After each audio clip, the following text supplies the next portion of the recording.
ஸ்ரீமதே ராமானுஜாய நமः. வசுதேவசுதம் தேவம் கம்சச்சாணூரமர்தனம் தேவகி பரமானந்தம் கிருஷ்ணம் வந்தே ஜெகத்குரும். நான்தோறும் பகவத்கீதையில் இப்போ நம்ம பார்த்துட்ருக்கிறது புருஷோத்தம யோகம்ன்ற 15வது அத்தியாயம். இந்த அத்தியாயத்தில் நம்ம இது வரைக்கும் 10 ஸ்லோகம் பார்த்துருக்கோம். இந்த அத்தியாயத்துலேயே மொத்தம் 20 ஸ்லோகம் தான். அதனால் பாதி அத்தியாயத்தை கடந்தாச்சுன்னு சொல்லிடலாம்.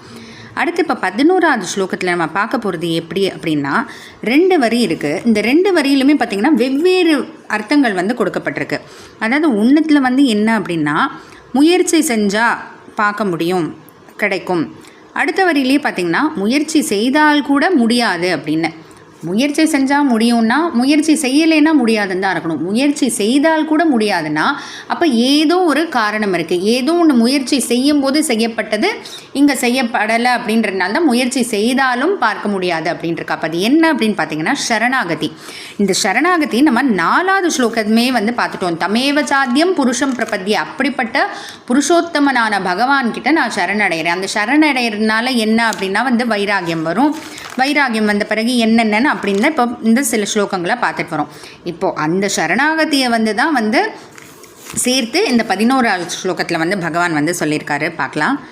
யதந்தோ யோகினஷைனம் பஷ்யந்த்யாத்மன்யவஸ்திதம் யதந்தோப்யக்ருதாத்மானஹ நைனம் பஷ்யந்த்யசேதசஹ.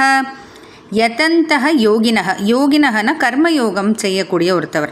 அப்போ யதந்தக யோகினகனா யாரெல்லாம் கர்மயோகத்தால் முயற்சி செய்கிறாங்களோ. அப்போ இந்த இடத்துல நம்ம ஒன்று சேர்த்துக்கணும். சரணாகதி முன்னிட்டு கொண்டு, அதாவது சரணாகதி பண்ணிட்டு பிறகு கர்மயோகத்தால் முயற்சி செய்கிறாங்களோ அவங்க ஏனம் அவஸ்திதம் ஆத்மனி பஷ்யந்தி. இந்த உடலுக்குள்ளே இருக்கக்கூடிய ஆத்மா, இந்த உடலுக்குள்ளே வசிக்கக்கூடிய ஆத்மாவை பார்க்குறாங்க. உடலுக்குள்ளே வசிக்கக்கூடிய ஆத்மாவை பார்க்குறாங்கன்னா என்ன அர்த்தம்னா உடலுக்குள்ளேயே இருக்கக்கூடிய ஆத்மாவை உடலாகவே பார்க்காம உடலை காட்டிலும் வேறுபட்டது, அதாவது ஆத்மா வேற உடல் வேறன்னு அந்த பிரித்து பார்க்குறாங்க அப்படின்றது பொருள் வருது. இப்போது முதல் வரிக்கு போகலாம். அப்போ முதல் வரியில் என்னென்னு பார்த்தீங்கன்னா யதந்தக அப்படி முயற்சி பண்ணவர்களாக இருந்தாலும் கூட அகிருதாத்மானக நெஞ்சு சுத்தமாக இல்லை அப்படின்னா ஏனம் ந பஷ்யந்தி இந்த ஆத்மாவை உடல்லேருந்து பிரித்து தனியாக பார்க்க முடியாது.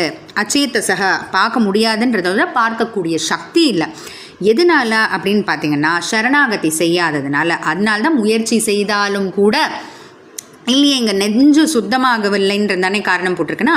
ஆமாம், இப்போது சரணாகதி செய்தாதான் மனசு சுத்தமாகும். அந்த சுத்தமான மனசில் தான் ஆத்மாவை பற்றின அந்த நினைவு வரும். அதை பற்றியே நினைக்க ஆத்மாவை பிரித்து பார்க்கக்கூடிய அந்த திறமை நெஞ்சுக்கு பகவான் சரணாகதி பண்ணுறதுனால அவரே கொடுக்குறாரு. பிறகு நம்ம உயர்ந்த கதி அடையலாம் அப்படின்னு.